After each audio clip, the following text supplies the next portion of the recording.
صلى الله عليه وسلم بسر الفاتحة. أعوذ بالله من الشيطان الرجيم.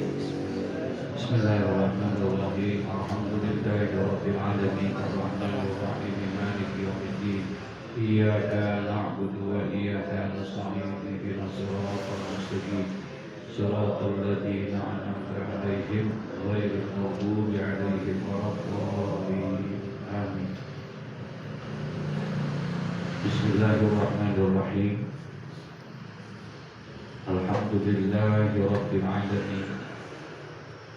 Wassalatu wassalamu ala asrafil anbiya'i wal mursalin sayyidina wa habibina wa safiina wa maulana Muhammadin wa ala alihi wa ashabihi ajma'in. Amma ba'du, qala Allah Ta'ala fi kitabihil karim wa huwa asdaqul qa'ilin. Rabbi shrah li sadri wa yassir li amri wahlul 'uqdatam min lisani yafqahu qawli.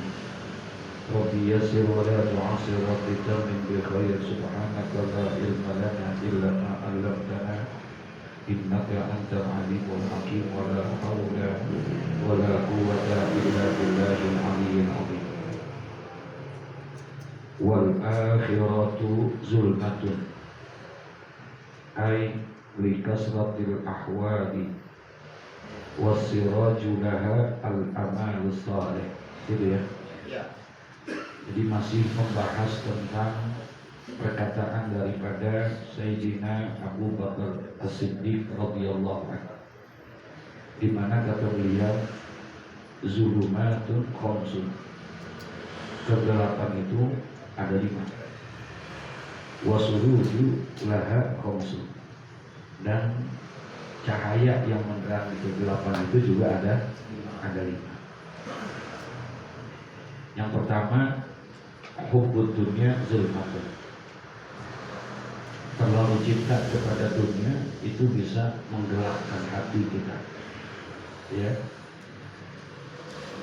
Orang kalau sudah hubbud dunya, hatinya bisa jadi gelap. Tidak lagi bisa membedakan mana yang halal, mana yang haram. Tidak lagi bisa membedakan mana yang boleh, mana yang tidak boleh, karena gelap. Dan yang menyebabkan itu adalah hubbud dunya, terlalu cinta kepada dunia. Bisa gelap hati. Kadang-kadang kawan bisa jadi kawan. Ya. Nah sekarang untuk meneranginya, hubbud dunya itu cahayanya nggak ada lain kecuali katanya wasirajulaha at-taqwa. Jadi lampu daripada kegelapannya itu, hubbud dunya itu adalah dengan takwa. Apa itu takwa? Imtithalul awamir wajtinabu nawahi, menjalankan perintah Allah dan menjauhkan. Itu obatnya. Ya, itu obat yang bisa menerangi hati kita yang gelap karena hubbud dunya. Ya, yang gelap karena hubbud dunya, obatnya hanya menjalankan perintah Allah, menjauhkan larangan Allah. Kalau itu dilakukan, insya Allah akan cahaya itu akan menerangi itu. Hati kita akan lama-lama terang. Dengan terangnya hati kita, maka kecintaan kita kepada dunia pun akan berkurang. Ya. Kemudian apalagi? Yang kedua, wazambu zulmatun. Dosa itu juga adalah merupakan kegelapan. Semakin banyak dosa dan kesalahan yang kita lakukan, berarti semakin banyak titik-titik hitam yang menitiki daripada hati kita. Sekali satu berbuat dosa, satu titik kita kecil emang tuh. Titik besar nggak? Kecil. Tapi karena terus-terusan dosa itu dilakukan dan dikerjakan, maka akhirnya titik-titik hitam itu semakin lama semakin apa? Semakin banyak. Kalau sudah semakin banyak, ya maka akan semakin susah untuk menghilangkannya. Berat, ya sama kayak orang nyuci pakaian. Kalau ditunda-tunda tuh pakaiannya kotor, maka lama-lama akan ada bau. Susah, membersihinnya susah. apalagi udah jadi daki, tahu daki? Ya. udah susah dicucinya itu, pakai apaan aja udah nggak bisa lah, udah sekarat. Nah, semakin banyak sekarang gimana nih dosa, jadi dosa itu semakin banyak dosa itu maka hati kita semakin gelap, jadi mesti dihapus supaya terang lagi, supaya ada cahaya lagi, dan cahayanya itu tidak lain adalah bertaubat, ya. Dengan taubat kepada Allah maka insya Allah likulli da'in dawa wa dawa'uz dzunub al-istighfar. Ya, setiap penyakit itu ada apa ya? Ada obat, dan obat daripada dosa dan kesalahan kita tidak lain adalah istighfar. Istighfar itu satu proses untuk bertaubat. Ungkapannya adalah dengan istighfar, kelakuan beristighfar itu yang disebut dengan taubat. Ya. Nah, jadi makanya sekarang bagaimana supaya istighfar itu bisa punya nilai taubat? Sebab istighfar bisa jadi hanya sekedar zikir. Istighfar hanya sekedar zikir tapi tidak bermakna taubat. Dapat pahala zikirnya, tapi taubatnya nggak dapat. Karena syarat taubat itu harus ada beberapa hal. Satu diantaranya an-nadam, ada penyesalan. Jadi kalau dia zikir aja istighfar, nah dia dapat pahalanya tapi pahala zikir. Misalnya habis sembahyang, ya, fil alamina innaka hamidum majid. Assalamualaikum warahmatullah. Assalamualaikum warahmatullah. Terus baca apa? Astagfirullahaladzim alladzi la ilaha illa huwal hayyul qayyum wa atubu ilaihi. Kan gitu. Nah, itu zikir. Istighfarnya di mana? Zikir. Dapat pahala zikir. Kecuali dia beristighfarnya sambil dia mengingat dosa yang sudah dia lakukan. Paham maksudnya? Dibayangi dengan dosa. Astagfirullahaladzim alladzi la ilaha illa huwal hayyul qayyum wa atubu ilaihi. Udah ingat dosa. Sama tadi kita ntar baca apa namanya Rotibul Hadab, ada istighfarnya nggak? Ada nggak? Astagfirullah Rabbana Astagfirullah minal khotoya. Dia hanya bisa jadi zikir kalau hanya sebatas diucapkan. Tapi dia akan dimakna tobat kalau seandainya dia resapi dari hatinya.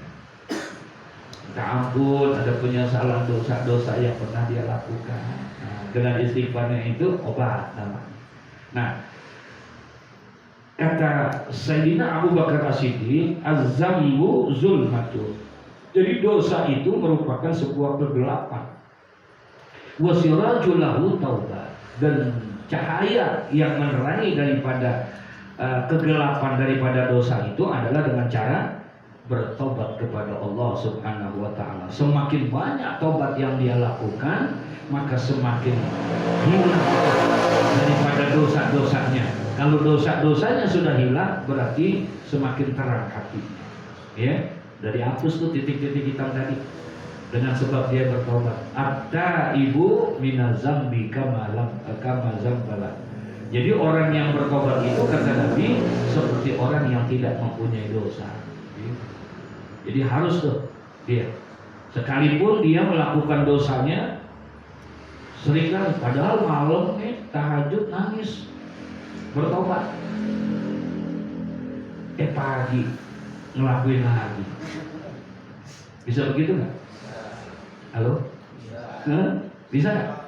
Bisa, nggak menutup kemungkinan, saudara. Karena manusia itu emang tempatnya.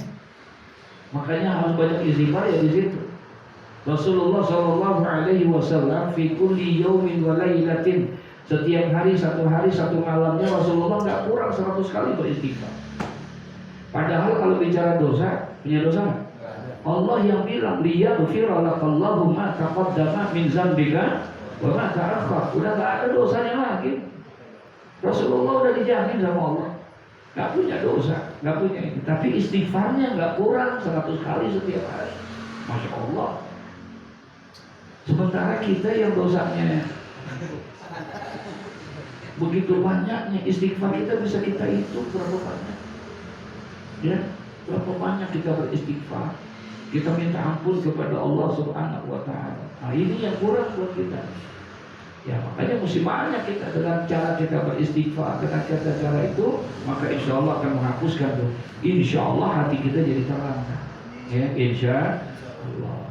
Yang ketiga katanya al-qabru zulmatun, kubur juga adalah kegelapan, dan wasirajulahu, dan cahaya daripada kubur itu, kegelapan yang ada di kubur itu adalah la ilaha illallah Muhammadur Rasulullah. Itu dah keimanan, ya, saksiannya.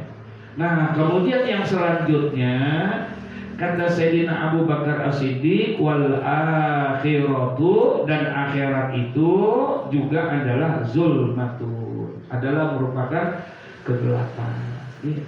Jadi akhirat juga apa? Kegelapan. Dia perlu cahaya yang menolonginya. Ya. Rasulullah SAW ketika pertama kali dibangkitkan dari alam kuburnya, jadi nanti makhluk manusia yang pertama dibangkitkan oleh Allah adalah Nabi kita Muhammad SAW, bukan Nabi Adam. Ya, Nabi Adam memang manusia pertama yang diciptakan oleh Allah. Jadi kalau ada orang yang bertanya siapa manusia yang pertama diciptakan, adalah Nabi Adam. Tapi kalau ada yang bertanya makhluk yang pertama diciptakan oleh Allah, bukan Nabi Adam. Ya, sebab ketika Nabi Adam diciptakan oleh Allah, surga udah ada belum? Neraka udah ada belum? Malaikat udah ada belum? Iblis udah ada belum? Udah ada semuanya. Ya, jadi makhluk yang pertama diciptakan oleh Allah bukan Nabi Adam. Lalu siapa? Nah, buat kita paham ahlu sunnah wal jamaah, wajib meyakini di dalam keyakinan kita bahwa makhluk yang pertama diciptakan oleh Allah adalah nurnya Nabi Muhammad. Itu makhluk yang pertama.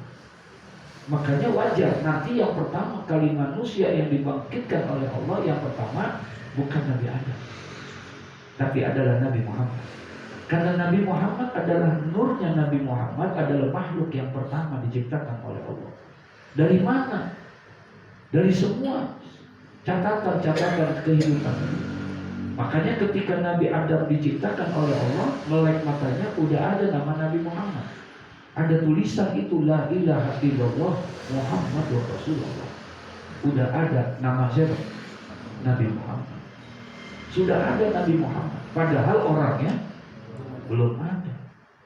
Ketika Sayyidina Jibril alaihissalam ditanya sama Nabi Muhammad, ya, ketika Nabi bertanya, ya Jibril, kan umurmu berapa Jibril? Kata Jibril, saya lupa umur saya karena sudah terlalu lama. Sebelum Adam diciptakan aku sudah ada. Bahkan sebelum alam semesta ini diciptakan aku sudah ada, kata Jibril. Dan ketika aku pertama diciptakan, aku lihat, pertama kali yang aku lihat itu ada cahaya yang begitu indah. Ada cahaya yang begitu terang menerangi itu semua. Itu yang aku tidak bisa lupa. Cahaya itu pertama kali aku diciptakan oleh Allah. Sebelum Allah menciptakan malaikat-malaikat lainnya, yang pertama diciptakan adalah Jibril. Jadi Jibril ketika pertama kali diciptakan, ternyata dia sudah lihat ada cahaya. Cahaya itu begitu indah. Nabi tanya, Jibril, kamu tahu nggak cahaya itu cahaya apa? Allah wa Rasuluhu a'lam. Kata Jibril, Allah dan Rasulnya yang hanya tahu. Kata Nabi Muhammad, itu adalah cahaya aku yang diciptakan oleh Allah. Artinya sebelum Jibril ada, cahayanya udah ada. Makanya yang pertama dibangkitkan itu nanti yaumul akhirah adalah Nabi Muhammad, manusia. Kalau makhluk ya, malaikat dulu diciptain sama Allah, dibangkitkan. Nah, nanti manusia pertama Nabi Muhammad. Ketika Nabi Muhammad dibangkitkan dari alam kubur, kemudian Nabi Muhammad bangun dari alam kubur, itu seperti kayak orang bangun tidur. Ya, kayak orang bangun tidur. Kemudian dia lihat kehidupan yang berbeda, sunyi, senyap, hening, sepi, karena alamnya udah berbeda. Bukan lagi alam dunia, tapi alamnya alam apa? Akhirat. Nabi bertanya sama Jibril, apa kata Nabi Muhammad? Ya Jibril, ayu yaumin hadza ya Jibril. Ini hari apa Jibril? Kok sepi amat? Kok tidak ada lagi kehidupan dan kehidupan? Ayu yaumin hadza ya Jibril. Faqala Jibril, ya Rasulullah, hadza mawaddatullah. Jibril, kata Jibril, ya Rasulullah, ini adalah hari yang mawaddah, yang dijanjikan oleh Allah wa rahmah, zat yang maha pengasih. Hadza yaumul qiyamah. Inilah hari apa? Hari kiamat. Sepi, sunyi, hening gitu. Jadi artinya kata Nabi, kata Sayyidina Abu Bakar, wal akhiratu zulmatun. Dan akhirat itu juga merupakan sebuah kegelapan. Lalu siapa yang bisa meneranginya? Lampu. Lampunya itu apa yang bisa menerangi kita di alam akhirat? Apakah kita perlu bawa lampu yang begini? Pakai lampu-lampu dunia? Kita udah siapin? Bukan. Apa katanya? Wasirajulaha al-amalus saleh. Yaitu amal apa? Amal saleh. Itu yang nanti akan menerangi daripada gelapnya akhirat itu. Orang-orang yang selalu melakukan amal-amal saleh, Zuhur, Asar, Maghrib, Isya, Subuh, tahajud dia kerjain, duha dia kerjain, hadir ke majlis-majlis ilmu, bersedekah dia, bersilaturahmi dia, semua kebaikan-kebaikan yang dia lakukan, itulah yang menjadi cahaya dia nanti di alam akhirat. Semakin banyak amal saleh yang dia lakukan, maka cahaya lampu itu akan semakin apa? Terang. Dan buat kita, orang yang di sebelah kita bisa kegelapan, padahal sama-sama di dalam satu tempat. Paham gak maksudnya itu? Tapi buat kita yang selalu mengamalkan amal-amalan yang saleh, amal-amalan yang baik, maka insya Allah dia tidak akan mengalami kegelapan. Ada cahaya yang sudah dia persiapkan itu. Udah punya dia cahaya. Ini cahayanya, insya Allah.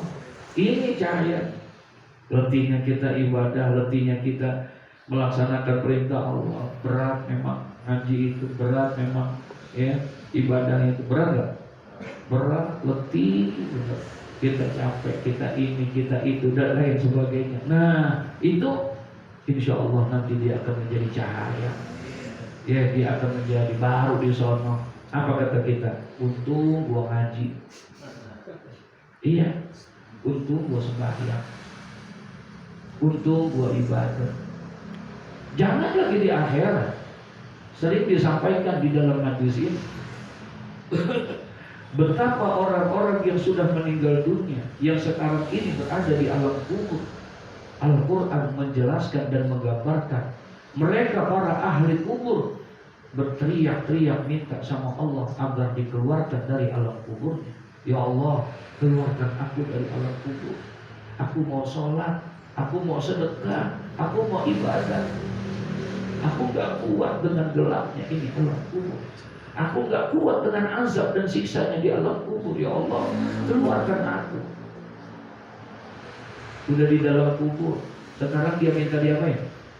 Minta dikeluar. Udah gak ada gunanya lagi. Karena alam kubur itu tempat yang terakhir dalam kehidupan dunia. Al-qabru akhirul manzilin min manazilid dunia. Kubur adalah merupakan tempat terakhir di antara tempat-tempat dunia. Gak bisa lagi. Jangan ngomong sholat kalau udah di alam kubur. Jangan ngomongin ngaji, jangan ngomongin sedekah, karena itu bukan tempatnya lagi. Ya, bukan tempatnya lagi. Kalau ngomongin sholat sekarang, di mana? Di dunia. Karena dunia ini emang tempatnya, ad-dunia darul amal. Emang tempatnya beramal. Jangan ngomongin sholat kalau udah begitu. Makanya kata Imam Hasan Al-Bisri, ketika pada saat lagi beliau mengajar seperti ini, tiba-tiba beliau berdiri. Kenapa? Ada jenazah lagi diusut. Kemudian kata Imam Hasan Al-Bisri, saudara-saudara, adakah di antara kalian yang kenal dengan jenazah itu? Yang sedang dibawa jenazah itu, adakah di antara kalian yang kenal sama dia? Muncul salah seorang muridnya, saya ya Tuan Imam, saya kenal, karena dia tidak jauh dari rumah saya, si Fulan bin Fulan. Saya mau tanya sama kalian, itu jenazah yang sedang dibawa itu, yang mau dikuburkan itu, kalau seandainya hari ini Allah hidupkan lagi dia, apakah dia mau bertobat kepada Allah atau tidak? Apakah dia mau beribadah kepada Allah atau tidak? Kalau jenazah yang lagi ini dikembalikan lagi apanya? Ruhnya oleh Allah. Kalau dikembalikan lagi ruh berarti hidup lagi. Allah bisa nggak menghidupkan lagi? Bisa nggak? Nggak ada yang nggak bisa buat Allah. Innama amruhu idza arada syai'an ayyaqula lahu kun. Cukup, betul. Kalau seandainya jenazah itu dihidupkan lagi oleh Allah, apakah dia mau beribadah, mau bertobat kepada Allah? Semua jawab, tentu, wahai Tuhan Imam.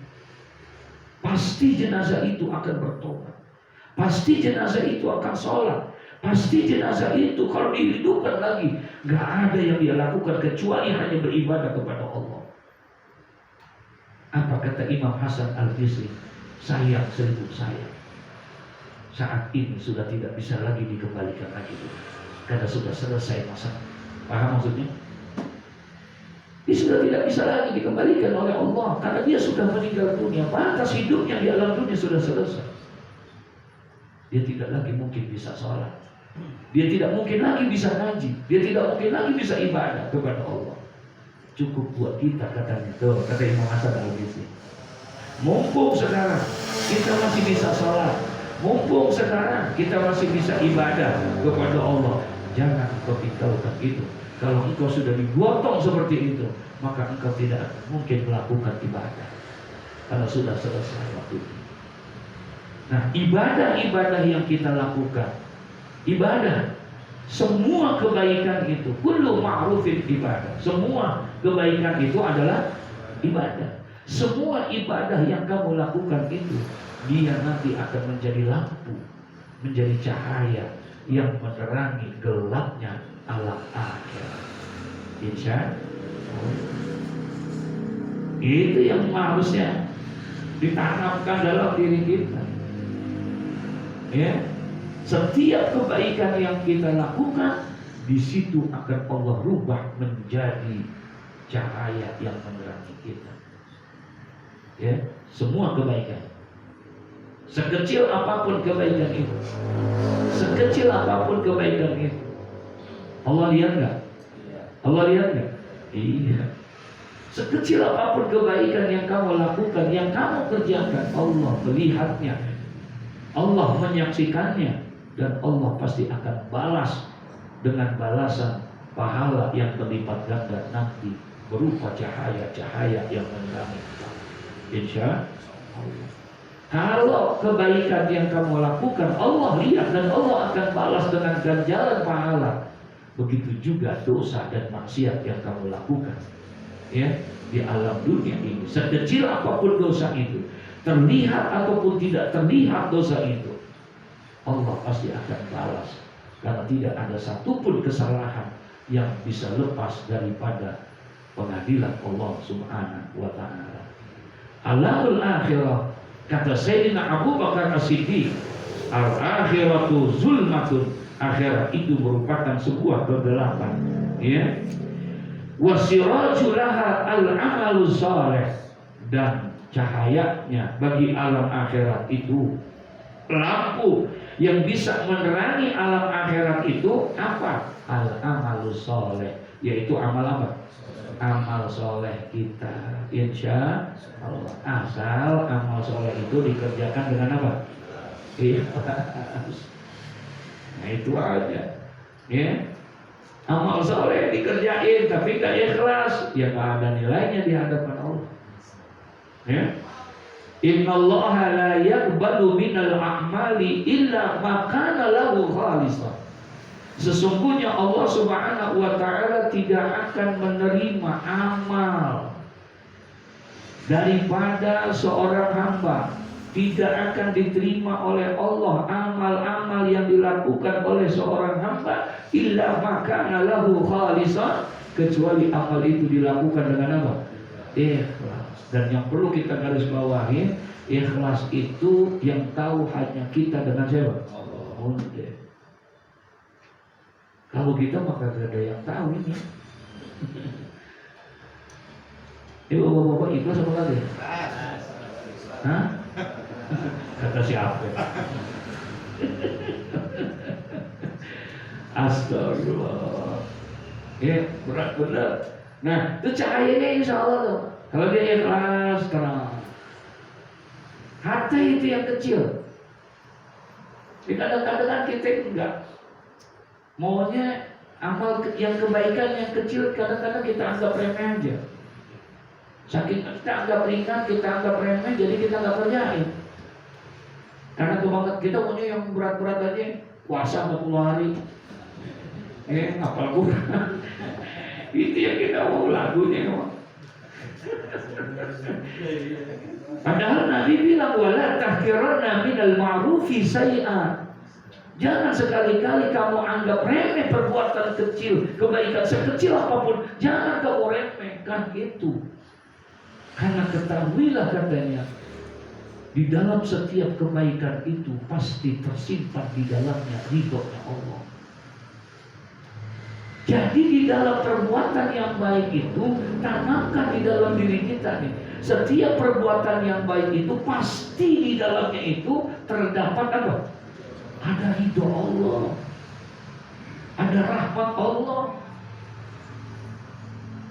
Ini kita nih hidup ini ngaji sembahyang semua kita lakuin. Emang yang kita mau cari apa? Enggak, yang kita mau cari apa? Ridho Allah. Itu dua kunci kita. Yang kita pengen cari dalam hidup ini adalah ridho Allah. Dan ridho Allah itu adanya di mana? Salasun akhfallahu bisalafin. Ada 3 perkara yang Allah simpan. 3 perkara itu di dalam 3 perkara. Ada 3 hal. Allah simpan 3 hal itu di dalam 3 hal itu. Apa? Allah simpan ridhonya Allah di dalam kebaikan Allah. Jadi Allah simpan. Ada 3 perkara yang Allah simpan di dalam 3 perkara. Yang pertama Allah simpan apa? Ridhonya Allah simpan di dalam setiap kebaikan. Oleh karena itu kata Nabi, jangan sekali-kali kamu remehkan perbuatan yang apa? Yang baik, sekecil apapun kebaikan itu, jangan. Karena di dalam setiap kebaikan, walaupun itu kecil, pasti ada apa? Pasti ada apa? Ada ridhonya Allah. Ada ridhonya Allah. Kecil banget emang. Subhanallah wa bihamdihi subhanallahil azim. Subhanallah wa bihamdihi subhanallahil azim. Berat apa enteng? Lebih enteng itu daripada ngapalin Al-Waqi'ah. Sampai gini hari Waqi'ah kita kagak apa? La ilaha illallah. Kita anggap enteng tuh. Subhanallah wa bihamdihi subhanallahil azim. Tapi alhamdulillah, biar kata lagi naik motor kita baca, alhamdulillah. Biar kata lagi bawa mobil kita baca, alhamdulillah. Biar kata lagi nungguin hujan kita apa? Kita baca, kita kata sangka-sangka. Ternyata nanti yaumul qiyamah sakilatani fil mizan. Ternyata yang kita baca itu menjadi amal kebaikan yang memberatkan semua timbangan kebaikan kita di yaumul qiyamah. Padahal memang gitu doang tuh. Makanya kita bingung, lah ini kok berat amat timbangan gue ini kebaikannya. Kan tahajud gue kagak ya, jarang banget. Kan duha gue jarang ya. Kan gue sedang, kok ini kok bisa berat banget. Apa yang memberatkan timbangan kita? Ternyata itu kata Nabi Muhammad, kalimatani khafifatani minal lisan sakilatani fil mizan habibatani ila rahman. Ada 2 kalimat yang sangat mudah diucapkan oleh lisanmu, Tapi dua kalimat itu bisa menjadi amal kebaikan yang memberatkan timbanganmu nanti di yaumul qiyamah. Apa? Subhanallah wa bihamdihi. Subhanallah. Gampang apa susah? Halo? Enteng apa berat? Enteng. Makanya semangat kebanggaan enteng kagak ada. Iya. Kita nggak boleh anggap remeh kecil-kecil. Allah simpan tuh dalam kebaikan sekecil apapun. Ya Rabbana, Masya Allah. Ya. Yang kedua Allah simpan apa? Allah, aku simpan murkaku, kata Allah. Aku simpan marahku dalam setiap perbuatan maksiat. Oleh karena itu jangan sekali-kali kamu anggap remeh perbuatan maksiat sekecil apapun itu. Karena di dalam perbuatan maksiat itu pasti ada apa? Ada murkaku, kata Allah. Sekecil apapun. Aku marah bukan hanya sama orang yang zina. Kalau Allah marah sama orang yang zina, pantas nggak? Aku marah sama orang yang tidak sholat, pantas. Tapi Allah juga marah, Pak, sama orang yang ngaji. Ulang ngaji tukar sendal. Paham gak tuh? Iya. Saya punya guru, Pak Habib Abu Bakar. Dia punya asal-asal ini. Jadi beliau bikin pengajian. Nggak banyak sih yang ngaji, 13.000 lah. Dia ngaji nggak banyak kok. So, luar biasa beliau. Dah, singkat cerita gitu. Udah. Ya namanya orang ngaji macam-macam. Niatnya ada aja. Kalau itu orang banyak begitu. Udah habis rapi ngaji, menjelang maghrib bubar biasanya rapi. Habis bayang isya, ada beberapa orang pulang, datang lagi ke situ. Ya, ada beberapa orang datang lagi yang di antara satu bayang lain gak ada yang kenal, datang. 10 orang kan nangis. Kenapa? Sendalnya nggak bisa dilepas di kaki. Iya, benar. Sendalnya nggak bisa dilepas karena dia mau ke sendal ngaji. Coba tuh bayangin kalau Allah mau tunjukin kayak begitu tuh. Ya, kalau Allah mau tunjukin, ya Rabbana. Jadi kalau mau ngajar nih, keluar dulu. Mau ngajar nih. Oh, jangan turun. Kadang-kadang baca Fatihahnya, Masya Allah, kita aja sampai bingung. Saya diundang suruh ceramah di masjidnya beliau. Udah. Pas mau mulai ngaji gitu, ya Allah, ya Rabb, dengan keberkahannya Kiai Haji Muhammad Lutfi jangan turunkan hujan. Begitu kan? Astagfirullahaladzim. Coba lihat. Saya aja habis pikir gitu. Iya. Masya Allah. Saya ceramah. Ya, ceramah itu hari Minggu. Hari Senin saya ngajar di PGC. Kebetulan di masjid PGC itu pengurusnya orang yang dekat sama Habib Abu Bakar yang ngurusin di masjidnya beliau. Jadi setiap minggu dia urus itu semua. Udah, saya ngomong nih sama mayat beliau namanya Ustaz Hasbi. Saya bilang, Hasbi, ini mohon maaf nih, ini aneh sampai sekarang nggak bisa tidur. Kenapa nih? Mikirin dari kemarin. Ini omongan aneh kemarin disuruh ceramah di masjidnya Habib Abu Bakar. Aneh mikirin sampai sekarang nih omongan aneh diterima apa enggak? Sampai kagak bisa tidur aneh. Dia bilang begitu sama dia. Ini lagi ngomong sama mau Ustaz Hasbi. Belum kering mulut saya. Handphonenya Ustaz Hasbi bunyi. Nggak tahu ditelepon sama Habib Abu Bakar. Udah. Kata Ustaz Hasbi, loh, Masya Allah, Habib Abu Bakar ditelepon. Kan ada namanya tuh. Dia mau diangkat. Apa katanya? Hasbi, bilangin Pak Lutfi, kemarin omongannya cakep. Begitu. Gitu loh dia, astagfirullahaladzim. Bilang subhanallah, ya orang luar biasa. Ya, jadi jangan sekali-kali kita menganggap remeh perbuatan maksiat. Sekecil apapun perbuatan maksiat itu, di dalamnya pasti ada apa? Ada murkanya Allah. Itu yang mesti kita takutin. Jangan kita hilangkan, jangan kita hindarkan berbuat kebaikan. Sekecil apapun kebaikan yang kita lakukan, pasti di dalamnya ada apa? Ada ridhonya Allah. 5.000 Pak, buat kita mah kecil kali. Tapi ketika kita kasih kepada tukang pengemis, tukang minta-minta, apalagi gedean dikit 20.000, doanya panjang banget itu. Kita kasih dia 10.000, girang hatinya. Kecil menurut kita, nggak cukup beli rokok, betul ya? Tapi ketika dia terima, apa? Dia angkat, ya Allah, terima kasih ya Pak. Mudah-mudahan Bapak panjang umur, sehat walafiat. Saya doain Pak, biar usaha Bapak lancar, keluar-keluar sehat tuh, didoain. Yang kayak begitu. Ringan itu, 10.000. Tapi ternyata gara-gara itu yang dikabulkan. Selama ini sakit kita nggak sembuh, udah datang kemana aja, paham maksudnya? Gara-gara doa dia jadi kita sembuh. Selama ini kita nggak pernah ngebayangin, kayaknya lama banget kita mau berangkat haji ini itu dan lain sebagainya. Gara-gara doanya dia.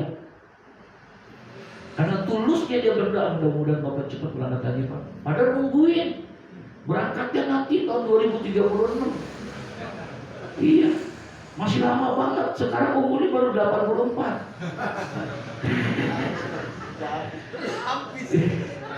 Dia tunggu itu, gara-gara doa itu, didoain sama dia. Tahu-tahu ada hajat tuh Allah panggil, caranya bisa nggak? Bisa nggak? La ilaha illallah. Kalau Allah mau Pak. Makanya nggak boleh wala tahqiranna minal ma'ruf syai'an. Jangan sekali-kali kamu remehkan perbuatan yang baik sekecil apapun itu, karena di situ ada ridhonya Allah. Dan jangan sekali-kali kamu menganggap wala tahqiranna minal maksiatillah. Jangan sekali-kali kamu menganggap remeh perbuatan maksiat kepada Allah, sekecil apapun maksiat itu. Kenapa? Karena di situ ada azab Allah, ada murkanya Allah. Jadi kita bisa menghindarkan. Yang ketiga, aku simpan kata Allah. Apa yang aku simpan? Aku simpan kekasih-kekasihku di antara kalian. Aku simpan para wali-waliku di antara kalian. Aku tidak simpan waliku di Madinah Al-Munawwarah. Aku tidak simpan dia di Mekah. Aku tidak simpan dalam gua-gua. Enggak. Di hadapan kalian aku simpan para wali-waliku di situ. Oleh karenanya katanya, jangan sekali-kali kamu meremehkan orang yang ada di sekitarmu. Bisa jadi orang yang kamu remehkan di sekitarmu itu justru siapa? Adalah walinya Allah. Kita tetap hidup Pak, melihat dia. Banget loh. Bebek banget ya orang. Buluk banget. Sama-sama jangan deket-deket bulu. Duduk di depan rumah kita orang yang begitu. Usir nggak? Enggak, kita usir nggak? Bang, jangan sini Bang. Kita usir dia. Nggak tahunya 30 juz dia apa? Nggak tahunya orang yang kita usir itu dari mulutnya la ilaha illallah tiap hari 30.000 dia baca. Dari mulutnya nggak pernah tinggal salawat 20.000 sehari. Bagaimana Allah karena saya mau menerima itu? Masya Allah. Kalau tuh dia datang meminta-minta ini itu, dia mau dijamin Pak sama Allah. Kalau yang kayak begitunya tuh, itu mastur untuk menutupi dirinya dia supaya jangan terlalu masyhur kewaliannya dia. Paham maksudnya? Kalau udah kayak begitu, orang bikinin air baik misalnya, diinin baik, gimana? Bisa repot dia. Dikit-dikit pada bubaris tuh orang pada ngapain? Minta air. Makanya kenapa kok banyak para wali-wali, para ulama-ulama ya yang begitu aneh kadang-kadang kok tarikul adat, enggak kayak orang biasa. Merokok. Akhirnya ya ini merokok mulu ya. Ini ya. Gitu. Jadi ketutup tuh kewaliannya dengan perbuatannya dia. Paham gak maksudnya?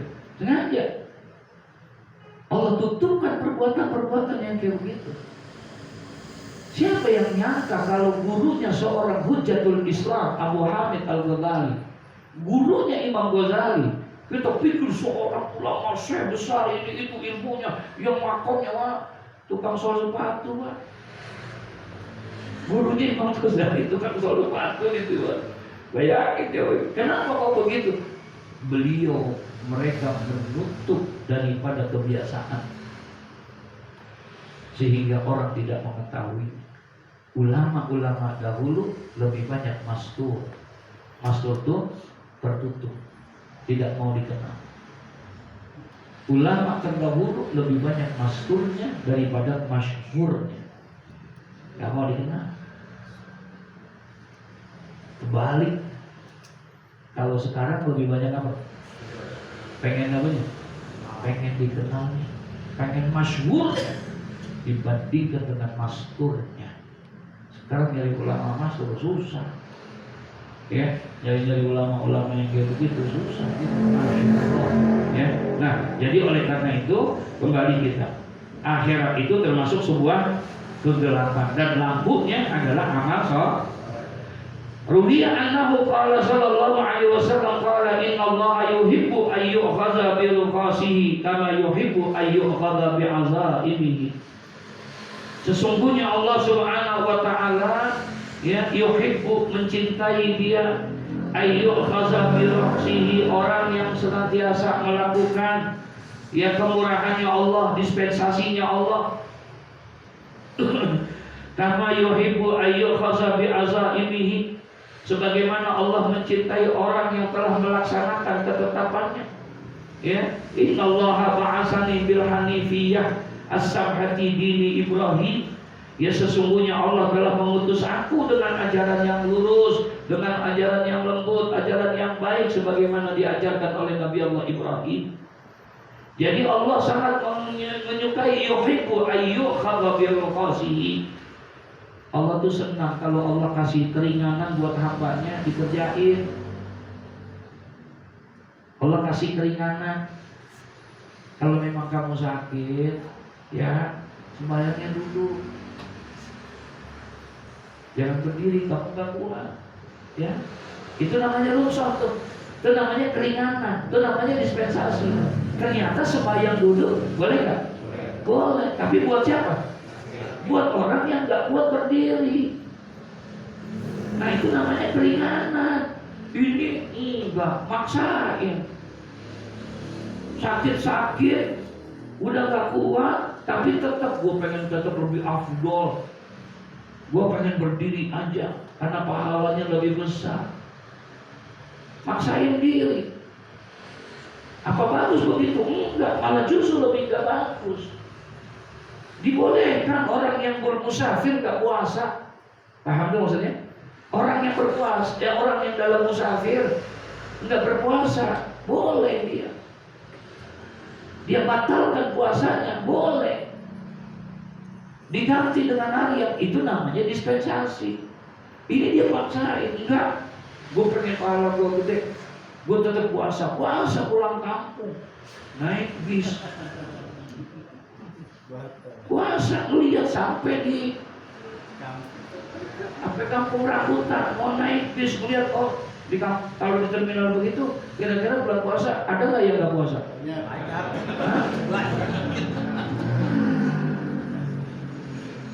Baru sampai situ dia melihat orang puasa marah, kesel. Madon, kagak hormatin banget gua puasa lu. Ini itu. Dia paksain, ngedumel. Itu yang gak boleh. Makanya Allah marah. Kata Allah, aku menyukai orang yang apabila dikasih keringanan dikerjain sama dia. Paham maksudnya? Gak dosa dia kalau dia gak berpuasa, karena memang darurat. Emang darurat. Sembahyang boleh dikosor, boleh dijamak, jangan dipaksain. Kayaknya akan masih ada waktu, ini itu, bukan. Ini keringanan yang Allah berikan. Paham tuh? Iya. Jangan keringanan yang udah berikan Allah nggak dikerjain. Ntar akhirnya ngedumel, kesel. Nah, Itu yang Allah nggak suka. Kata Allah, innallaha yuhibbu ayyukhaza bi rukhasihi. Allah menyukai daripada orang yang telah mengamalkan, menjalankan apa yang telah aku berikan keringanan kepada dia.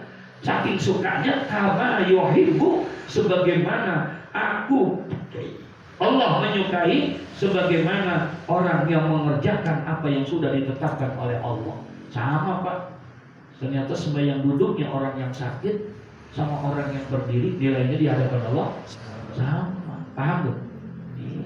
Padahal duduk merupakan keringanan dari Allah. Jadi jangan kita paksain gitu. Tadi semalam ada yang telepon dan dia tinggal di Malang. Kiai izin kiai, saya baru selesai puasa, ya. Saya baru selesai puasa, yakni saumud dahar, puasa 1 tahun penuh. Jadi selama 1 tahun penuh dia puasa terus, nggak ada libur. Udah pernah belum? Itu udah pernah belum? Dia baru selesai 1 tahun. Dia telepon semalam.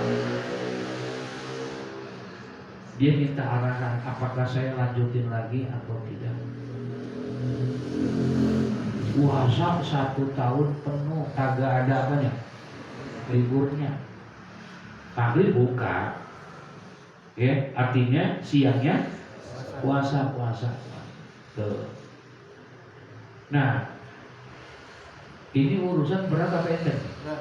Berat. Saya bilang, yang pertama itu kembali kepada diri kita. Satu. Yang kedua, Al-Imam An-Nawawi jelasin dalam kitab Riyadhus Shalihin. Ketika ada 3 orang datang kepada Sayyidatuna Aisyah, nanya tentang ibadahnya Nabi Muhammad. Jadi ada 3 orang datang, dia nanya tentang bagaimana ibadahnya Nabi Muhammad. Karena Nabi Muhammad orang yang sudah diampuni dosanya oleh Allah. Kira-kira bagaimana sih ibadahnya? Aisyah cerita ibadahnya begini, kakinya sampai apa? Bengkak dan lain. 3 orang ini merasa malu. Si A, si B, si C. Aduh ya Allah, orang yang diampuni dosanya oleh Allah, liyaghfiralakallahu ma taqaddama min dzambi, udah diampuni sama Allah, udah dijamin masuk surga, ibadahnya mau begitu. Saya malu. Ya Aisyah, ya Ummul Mukminin, wahai Aisyah, saya berjanji mulai malam ini saya tidak akan pernah tidur sampai saya meninggal dunia nanti. Setiap malam saya kerjakan untuk ibadah.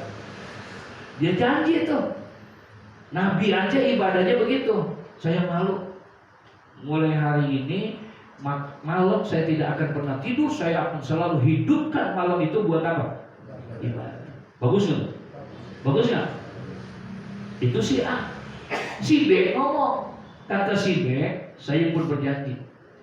Ya Aisyah, ya Ummul Mukminin, saya berjanji kalau dia akan hidupkan malam-malam setiap sampai akhir hayatnya, dia tidak mau tidur di waktu malam buat ibadah. Saya pun begitu. Mulai besok saya akan puasa sampai saya meninggal dunia. Saya tidak akan pernah berhenti puasa. Saya malu dengan ibadahnya siapa? Rasulullah. Nah, yang ketiga bilang, yang ketiga, apa kata dia? Saya juga berjanji. Apa janjinya? Saya nggak mau kawin. Iya, saya nggak akan mau berkeluarga. Saya nggak akan mau kawin. Sebab kalau saya punya istri, entah saya terganggu ibadah saya. Ini, itu, dan segala macam. Tuh. Menurut pandangan kacamata kita kelihatannya bagus. Yang tiap hari ibadah, tiap malam dia nggak mau tidur. Yang satu lagi tiap hari ngapain? Puasa. Yang satu lagi nggak mau berkeluarga. Nabi dengar nih. 3 orang ini ngomong begitu. Datang Nabi. Apa kata Nabi Muhammad? Tadi siapa yang bicara ini? Siapa yang bicara itu? Siapa yang bicara ini? Saya ya Rasulullah. Saya ya Rasulullah. Saya ya Rasulullah. Ketahuilah di antara kalian, tidak ada orang yang paling bertakwa kepada Allah kecuali aku, kata Nabi Muhammad. Tidak ada orang yang paling rajin ibadahnya kepada Allah kecuali aku. Tapi serajin-rajinnya aku beribadah, malam aku tetap tidur. Aku tidak habiskan waktuku untuk beribadah. Karena mata punya hak, badan ini punya hak, semuanya punya hak. Sehebat-hebatnya aku ibadah tetap tapi masih apa? Tadi orang mau tidur kan? Dia nggak mau tidur. Diomelin mana nih? Tidur juga. Cuma kalau dibilang belagu lu enggak. Tidak ada orang yang paling hebat ibadahnya di antara kalian kecuali aku, tapi aku tetap tidur. Karena badan ini punya hak. Dan kau bilang kau mau puasa setiap hari, tidak ada orang yang lebih hebat puasanya kecuali aku. Puasa wisol itu dilarang buatnya illa Muhammad, kecuali Nabi Muhammad. Boleh kalau Nabi Muhammad, dia punya sifat khususiyah. Ente mau sebagus-bagusnya puasa, seperti puasanya Nabi Allah Daud alaihissalam. Artinya ada apanya? Ada bukannya. Ini dia orang janji pengen apa? Pengen puasa mulu. Jangan katanya. Tidak ada di antara kalian yang paling bagus ibadahnya kecuali aku. Tapi sehebat-hebatnya aku beribadah, aku punya istri, aku punya anak, aku punya keluarga. Lu kagak mau kawin. Paham tuh? Nah, artinya kita bisa memanfaatkan itu. Ya, Masya Allah. Apa yang sudah diringankan oleh Allah ya jalan. Kemudian waruwiya annahu qala adul azaima wa qul ruhsata wa da'un nas faqad kafaitumuhum rawal khatib. Kerjakanlah oleh kalian katanya apa yang sudah ditetapkan. Waqbalu ruhsata, dan terimalah keringanan dari Allah. Wa da'un nas, ajaklah orang, ya, faqad kafaitumuhum, sungguh kalian telah diberikan kecukupan terhadap mereka. Masya Allah. Bilangin juga teman kita jangan kebangetan soleh. Ya, emang waktunya tidur, tidur dah. Sekalipun juga lagi ngaji tidur kagak apa-apa.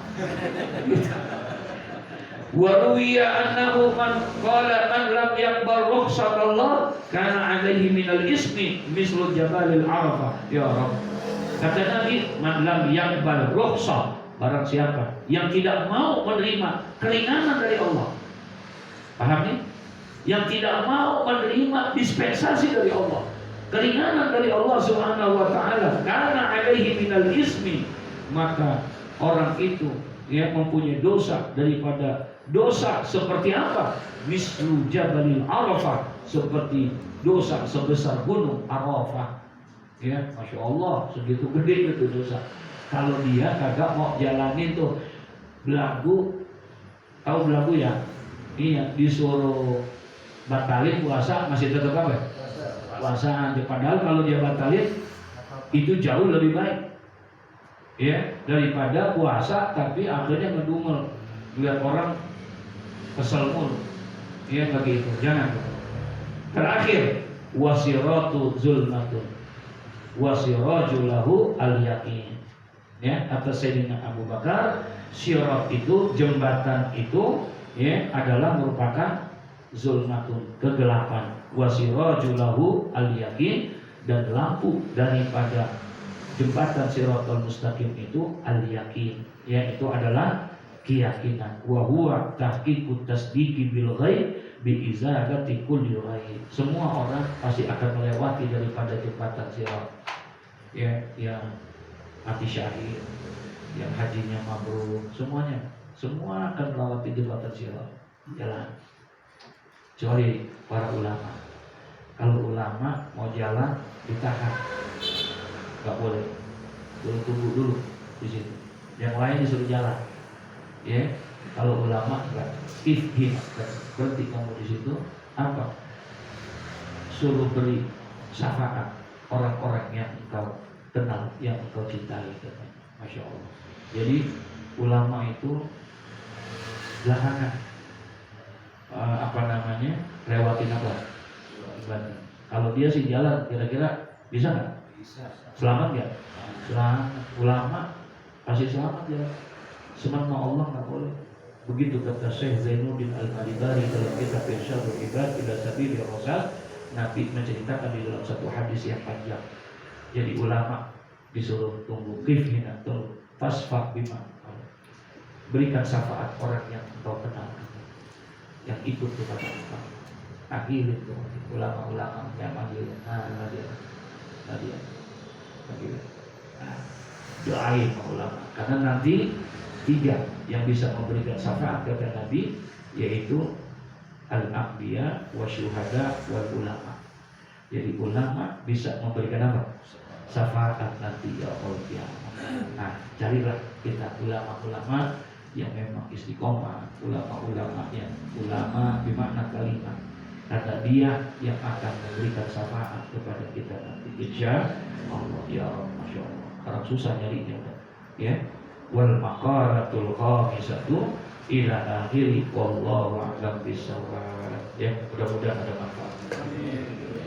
Al-Fatihah.